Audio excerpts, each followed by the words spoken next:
পোশাকের কাজ আমার ল্যাংটা ঢাকা। সেই ল্যাংটা যদি আমার ঘোমটা খুলে ফেলে, তাহলে তো মনে করেন যে ওই পোশাক পরার কোনো দরকার নেই। ওড়নার কাজ স্তন যুগল ঢেকে রাখা, অন্যদের দৃষ্টি থেকে আবৃত রাখা, কিন্তু ওটাই এখন অনাবৃত করছে। মানে বুকের ওড়না বুকে নেই, বুকের ওড়না চলে গেছে পিঠে, গলায়, ঘাড়ে, হাতের কবজিতে, ব্যাগের বেল্টে, অনেকে ব্যাগের ভেতরে, আবার অনেকে রাখছেই না ওড়না। অনেকে বাড়ি থেকে ওড়না পরে বের হলেও সহপাঠী সহকর্মীদের সাথে গিয়ে ওড়না খুলে ঢলাঢলি মানে গলাগলি ঠেলাঠেলিও করছে। সবাই যদিও এক নয়, কিন্তু যে পোশাক মানুষকে সংযত করে না, যে পোশাক মানুষের ইজ্জতকে সম্মান দেয় না, যে পোশাক আরো মানুষকে আকর্ষণ করে, মানুষের ডান্ডা একেবারে দাঁড় করিয়ে দেয়, তারা তো ওইভাবেই ডান্ডা ঠান্ডা করে বেড়ায়। বুঝেন না, ওরা তো হলো শুয়ারের বাচ্চা। কারণ ওরা ন্যূনতম আত্মমর্যাদা বোধ সম্বন্ধে ধারণাই রাখে না। তারা মনে করে আমি নিজেকে দেখাচ্ছি, আমার মানে স্তন যেগুলো দেখাচ্ছি, আমার বল টল দেখাচ্ছি, সবাই দেখছে, সবাই কীভাবেই তাকাচ্ছে, ওয়াও, আমার অনলাইন অফলাইনে সবাই মানে আমাকে প্রশংসা করছে। আর যারা অনলাইনে এগুলো বিজ্ঞাপন দেয় ফটোতে বা ভিডিওতে, ওরা তো দেখে তো মনে করেন যে nice, beautiful, cute, sweet, hot, sexy বিভিন্ন রকমভাবে বলে। একদিন দুই দিন পরে ইনবক্সেও ঢোকে, সেখানে মনে করেন যে chatting, meeting, dating, touching, hugging, kissing, তারপরে ফাকিং করে দেয়। তারা ওইভাবেই এক্সপেরিমেন্ট করে বেড়ায়, মনে করছে তারা যে ভালোই তো হচ্ছে, বাহ, সবাই আমাকে খাচ্ছে, মানে চাচ্ছে, নিচ্ছে, তারা ওভাবেই যাচ্ছে।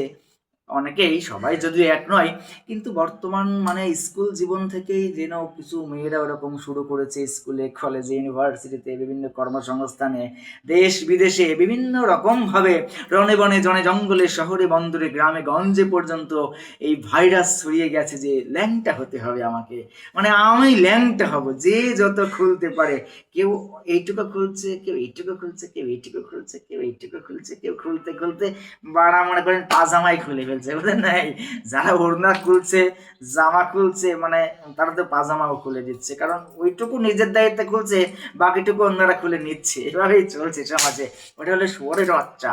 খালি মনে করেন যে রনে বনে জনে জঙ্গলে পড়ে বেড়াই। হ্যাঁ, এটা হলো খানকি মাগি, বুঝলেন নাই? এটা হলো মডার্ন খানকি। হ্যাঁ, ডিজিটাল প্রযুক্তি ব্যবহার করে তারা এখন হাতে হাতেই পতিতালয় খুলে নিয়েছে। যদিও বিভিন্ন ব্যবসায়িক প্রতিষ্ঠান, বড় বড় পতিতালয়গুলো, যেগুলো মানে পতিতা ব্যবসা যেখানে, সেগুলো আজকাল দেখবেন যে খবরে এসেছে অনেকবার, অনেক বন্ধ পুরো না হয়ে গেলেও সেখানে আর তেমন কাস্টমার যায় না। তারা ডাল ভাত খেয়ে কোনো রকম মনে করেন যে ভাঙাচোরা চালে মানে শুয়ে আছে আর কি, দিন পার করছে অনেক কষ্টে, জরাজীর্ণ অবস্থায়।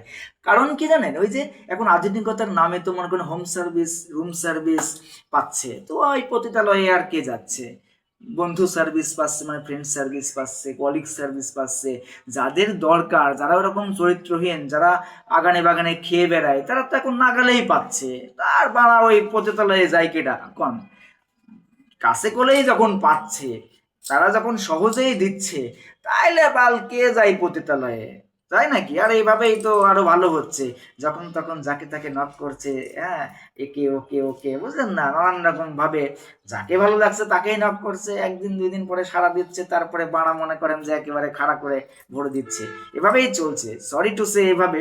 তবে দিনের আলোয় যাহা নিষিদ্ধ, রাতের আধারে তাহাই উপভোগ্য। সমাজের বাস্তব চিত্র এখন এতটা বিশ্রী যে তার নমুনা ক্যামেরার সামনেই দেখা যাচ্ছে। নিজেদেরকে যে যত খুলতে পারে, যে যত ঢুলতে পারে, যে যত মনে করেন যে গলতে পারে, সেই তত চলতে পারছে বর্তমান। তাদের দর্শন থেকে তারা মনে করছে এটাই আমার স্বাধীনতা, এটাই আমার স্বনির্ভরতা, আমার কত আয় কত ব্যয়, আমার এই লাগবে সেই লাগবে, বুঝলেন না? ওই যে বিভিন্ন কক্সবাজার যাচ্ছে, এখানে যাচ্ছে, হোটেলে যাচ্ছে, মোটেলে যাচ্ছে, কত আইফোন নিয়ে আসছে কতজনে। আসলে এরকম ভাবে হচ্ছে। তারা আবার কিছু শো করছে, বেগুন শো, কলা শো, মূলা শো, হ্যাঁ, গাজর শো, বিভিন্ন রকম মানে ফলমূলের শো করছে, দেশ বিদেশ যাচ্ছে। তারা মনে করেন যে নানান রকম ভাবে পুরস্কৃত হচ্ছে। তারা নিজেদের মনে করছে যে এটাই হলো মডেলিং, এটাই হলো মনে করেন যে ক্যারিয়ার, এটাই হলো মনে করেন তাদের জীবন। কিন্তু তাদের জীবন যৌবন মান সম্মান ন্যূনতম রকম মানে সম্মানের জায়গায় থাকছে না, এবং তাদের পারিবারিক বেড়ে ওঠাই হয়তো ওইরকম। কারণ কোনো কোনো আদর্শবান বাবা মায়ের ছেলে কিংবা মেয়ে কেউ তো নষ্টামি করবে না রে বাবা। যারা নষ্টামি করে বেড়াচ্ছে সমাজে, দেখেন না নাটকের সিনেমায় এখানে সেখানে, তাদের পরিবারের হিসাব করে দেখেন, পরিবারের খোঁজ দেখেন, সব মনে করেন যে পকাম পায়েট অবস্থা। কারণ কোনো শৃঙ্খলিত পরিবারের ছেলে মেয়ে তো এরকম বিশৃঙ্খলা করে বেড়াতে পারে না। যদিও হয়তো কখনো জড়িয়ে যায়, তাড়াতাড়ি ফিরে আসে। আস্তাগফিরুল্লাহ, আস্তাগফিরুল্লাহ। বুঝলেন না? জড়িয়ে যায় বলতে কি, যদি কখনো ওই পরিবেশে পড়ে যায়, দেখা যাচ্ছে সে এক জায়গায় কাজ নিয়েছে, দেখছে ওখানে নষ্ট সবাই, সে ফিরে আসবে। আর যদি সেও মনে করেন যে সবার সাথে ওইরকম স্পষ্টভাবে কিংবা গোপনে নষ্ট হয়ে যায়, তাহলে তো মনে করেন তাদের ধ্বংসটাই স্পষ্ট হয়ে যায়, আজকে না হলেও কালকে প্রকাশিত হয়। তারা মনে করে কাউকে হয়তো জানাবো না, কেউ দেখলো না, কিন্তু আসলে সবাই না জানলেও, সবার তো জানার কথাও না, তারা নিজেরা নিজেরা বেলা শেষে বড় হেরে যায়। কারণ যারা ছেড়ে যায় তারাই হেরে যায়, যাদের ছেড়ে যায় তারা হেরে গিয়েও জিতে যায়। জীবনটা এইরকমই, যারা বাবা মাকে মানে না, পরোয়া করে না, স্বামীকে প্রয়োজন মনে করে না, যদি থাকে যা কামাই লাগে না নাকি জামাই, এই দর্শনে যারা চলে, তারা সব জায়গায় ধর্ষণই হয়ে যায়। যদিও সম্মতিতেই হয়, কারণ তারা বলে আমি তো মানসিক সাপোর্ট নিচ্ছিলাম, মানসিক সাপোর্ট, শারীরিক সাপোর্ট, এভাবেই তারা দাপট খাটিয়ে বেড়ায়।